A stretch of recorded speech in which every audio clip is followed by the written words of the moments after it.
Africa Content TV.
Amin. Amin.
Amin.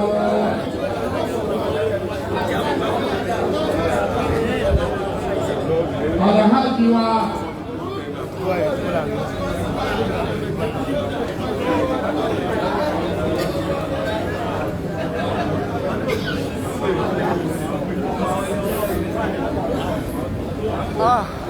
Alhaji Imma Saka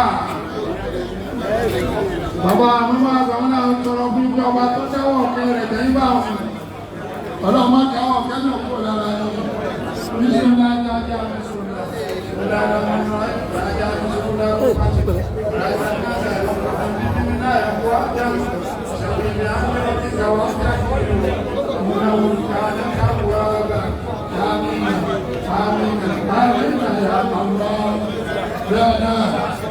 gbogbo ẹni lórí ilé ẹ̀lẹ́ tí orí ilé yìí kókó kọ́ta ní láyé gbogbo ọwọ́ mi ọlọ́run tó dẹ́tẹ̀ yìí náà lọ́wọ́ ká tó rárá yìí láàrín wa mẹ́ta ààrin ìrìnàyà àgbàjà gbogbo yìí náà ọmọ ìyá wa abẹ́lókun àyàbá Ṣàmsùdín Yàrá dìde. Ààrẹ gbogbo Mùsùlùmí ilẹ̀ Ògùn State. Ẹ̀yìn bàtí kúrò. Ní wọ́n jà bàbá yìí. Ọba tó ń lọ nígbà mi. Alájí mi ọmọ náà jẹ́ ẹni sọ̀rọ̀ yìí. Bàbá náà lọ ọmọ náà sí. Ọjọ́ òṣèlú yẹn ní. Ọjọ́ òṣèlú. Ní ọjọ́ bẹ́ẹ̀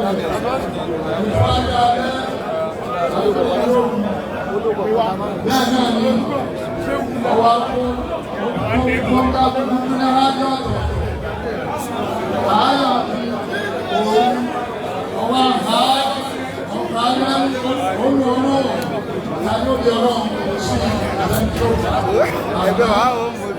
ààyà fi ìrànlá ọ̀sẹ̀ mú síra ìdíkàkà lọ́kì lọ́wọ́ ìwà rẹ̀ Mùsùlùmí ilé òfìsí ààyà rẹ̀ lọ́nà ọ̀pọ̀ ọlọ́mọ tẹ̀lẹ̀ ọlọ́mọ ọ̀sẹ̀ òṣìṣẹ́ àmàtà jàmá àmìnà àmìnà àmìnà Ó wà pẹ̀lú wọ́n àwọn àjùsà.